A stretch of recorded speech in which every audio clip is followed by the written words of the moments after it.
నమస్తే రమ్మగారు. నమస్తే జీ. రమ్మగారు, మనకి మాఘమాసంలోనే వసంత పంచమి కూడా. హ్మ్.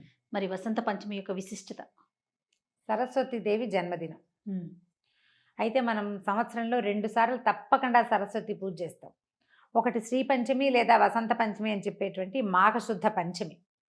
రెండోది శరన్నవరాత్రుల్లో ఏమనాలి దాన్ని, అంతే కదా, ఆ. శరన్నవరాత్రుల్లో మూల వచ్చేటువంటి నక్షత్రం రోజు. మూలా నక్షత్రం రోజున అమ్మవారి జన్మ నక్షత్రము. ఆ రోజు ఆమె సరస్వతి అవతారం తీసుకుంది కాబట్టి మహాసరస్వతి స్వరూపం, నీల సరస్వతి స్వరూపం. ఆ రోజున కూడా మనం సరస్వతి పూజ చేస్తాం. అవునండి. మనం పిల్లలకి అక్షరాభ్యాసాలు చేయటానికి కానీ, ఏదైనా కొత్త పుస్తకం రాత కానీ చదువు కానీ మొదలు పెట్టడానికి కానీ మంచి రోజులు చూసుకుంటాం ఏడాదంతా. అవును. వాళ్ళ జన్మతిథి, పిల్లల జన్మ నక్షత్రము, ఆ తర్వాత ఏమో వాళ్ళకి తిథి తార సూట్ అవుతుందా, కత్తెర ఉందా, అది ఉందా, ఇది ఉందా, వాళ్ళకు కుదిరిందా, వీళ్ళకి బోళ్ళని ఆలోచిస్తాం. ఈ 2 రోజులు, ఇటు వసంత పంచమి, ఆ మూలా నక్షత్రం నాడు ఏమీ చూడక్కర్లేదట. తిథి వార వర్జ నక్షత్రాలు దుర్ముహూర్తాలు కూడా చూడక్కర్ల.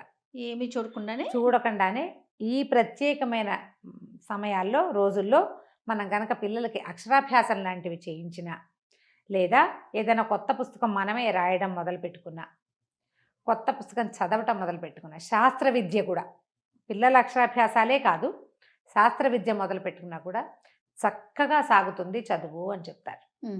ఇప్పుడు ఈ చక్కగా సాగటానికి ఇప్పుడు ఇవాళ ఉన్నది శ్రీ పంచమి. అందరి ఇళ్లలో అక్షరాభ్యాసాలు చేసేస్తారు. 3వ ఏడు వస్తే చాలు. ఇది వరకు మా చిన్నప్పుడు 5వ ఏట అక్షరాభ్యాసం చేసేవాళ్ళు. ఇప్పుడు పిల్లల్ని మరి 3వ ఏటే స్కూళ్ళలో చేర్పించేస్తున్నారు. 2 నిండితే ఇంకా చేసేయాలి. మళ్ళీ 2 నిండాక 2 నుండి 3 నెలలు వచ్చినాయా, 4 నెలలు వచ్చాయా, 6 నెలలు వచ్చాయా అవసరం లేదు. తాత ఉన్నారా, అమ్మమ్మ ఉందా కూడా అక్కర్లేదు. ఇంట్లో అక్షరాభ్యాసం దేవుడి దగ్గర చేసేయటమే చేయించుకోవచ్చు. లేదా ఇంకొక విశేషమైన ఫలితం ఇచ్చేది ఏంటంటే, దేవాలయాల్లో కనుక చేస్తే, సరస్వతి అమ్మవారిని పూజించే దేవాలయాల్లో చేస్తే ఇంకా అమోఘమైన విద్య ప్రాప్తిస్తుంది పిల్లలకి అని చెప్తారు. సరస్వతి దేవాలయాలంటే మనకు మామూలుగా అందరికీ తెలిసింది బాసర, హైదరాబాద్లో ఉన్న జనాలకు తెలిసింది వర్గలు. సాధారణంగా ప్రతి ఊళ్ళోనూ శంకర మఠాలు ఉంటాయి. ఈ ధ్యాసతో ఉండండి. శంకర మఠాల్లో తప్పకుండా శారదాదేవి పూజ జరుగుతుంది. శంకర మఠం అంటే శృంగేరి విధానం అవలంబిస్తారు. శృంగేరిలో అమ్మవారు ఎవరు? శ్రీ శారదాదేవి. అవును. శృంగేరి శారదా అమ్మవారు. శారదాంబే విద్యలకి తల్లి. ఆమె పూజ తప్పకుండా చేస్తారు. శంకర మఠాల్లో విధానం అదే. శంకర మఠాల్లో కూడా మనం అక్షరాభ్యాసం చేయించుకోవచ్చు. ప్రతి ఊర్లోనూ ఉన్నాయి. హైదరాబాద్ లాంటి చోట అయితే 4-5 చోట్ల ఉన్నాయి. అవునవును. పెద్ద శంకర మఠం నల్లకుంటలో ఉంది. చాలా చోట్ల మనకు మోతీనగర్లో అట్లా కొంచెం చాలా చోట్ల ఉంది. శంకర మఠాల్లో కూడా చక్కగా చేయించుకోవచ్చు. ఈ రోజున మా అబ్బాయికి సూట్ అవుతుందా, మాకు సూట్ అవుతుందా లాంటి ఆలోచన, ప్రశ్న అక్కర్లేదు. పర్వదినాలు ప్రతి వాళ్ళ కోసము సృష్టించబడినవే. నక్షత్రం కుదరలేదు అన్న ఆలోచన అవసరమే ఉండదన్నమాట.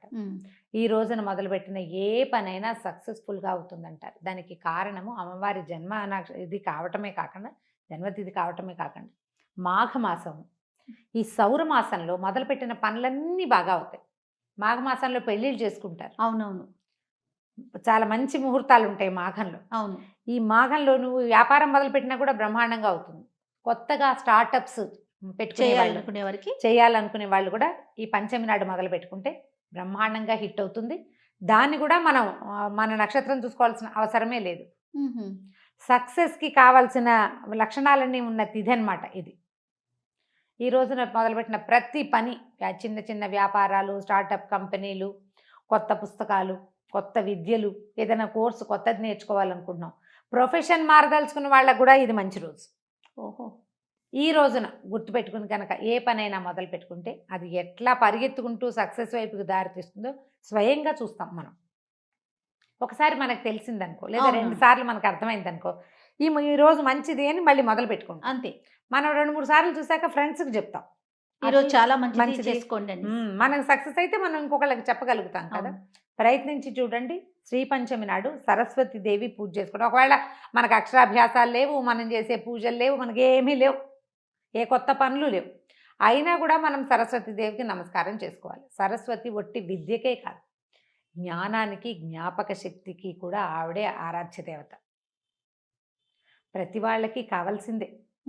అంచేత ఆ రోజున ఈ సరస్వతి పూజ అని మనం చెప్పుతున్నటువంటి ఈ వసంత పంచమి నాడు పొద్దున తలస్నానం చేసి సూర్యుడికి అర్ఘ్యం ఇచ్చేసి సరస్వతి దేవికి సంబంధించిన 4-5 శ్లోకాలను అనుసంధానం చేసి సరస్వతి స్తోత్రం, సరస్వతి అష్టోత్తరంతో కానీ అమ్మవారికి తెల్లటి పువ్వులతోటి పూజ చేసుకుని పెరుగన్నాన్ని కానీ లేకపోతే తెల్లగా కొంచెం పంచదార వేసి చేసినటువంటి పాయసాన్ని కానీ రవ్వ కేసరిని కానీ సరస్వతి దేవికి నివేదన చేసి ఆ ప్రసాదాన్ని పుచ్చుకుని ఇవాళ సరస్వతి దేవి పుట్టినరోజు బర్త్డే సెలబ్రేషన్స్ అంతే. అవి గనక చేస్తే మనకి భవిష్యత్ కాలంలో ఏదైనా అజ్ఞానం లాంటివి రాబోయినా జ్ఞాపక శక్తి కోల్పోయే పరిస్థితులు వాటి నుంచి తప్పించుకోగలుగుతాం. పిల్లలకి ఆ ప్రసాదం పెడితే రేపొద్దున చేయబోయే పరీక్షలు, వెళ్ళబోయే భావి జీవితంలో వెళ్ళబోయే రకరకాల ప్రదేశాల్లో వాళ్ళకి సర్వత్రా జయం లభిస్తుంది. విశేషంగా ఏదో చేసి కలశం పెట్టి అలా చేయాల్సిన పని అయితే లేదు. సాధారణ పూజ. సాధారణ పూజ జ్ఞాపకం పెట్టుకుని ఇవాళ సరస్వతీదేవి పూజని ఆమెకు సంబంధించిన స్తోత్రం చదువుకోవటం, ఆమె కోసం తెల్లటి పూలతో పూజ చేసుకోవటం, ఆమె కోసమే ఏదైనా ఒక తెల్లటి ప్రసాదాన్ని నివేదన చేసుకోవటం. ఈ ప్రకారంగా చేస్తే ఈ మహాపర్వదినం రోజున మనం చేసినటువంటి స్తోత్రాలు, శ్లోకాల అనుసంధానం అది మనకి ఉపయోగపడుతుంది. వాటి నుంచి ఒక పాజిటివిటీ మనకి వస్తుంది. జ్ఞాపకం పెట్టుకుని చేసుకోండి. అలాగే నమ్మగారు. నమస్తే. నమస్తే.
కల్మషనాశిని కామిని వైదిక రూపిణి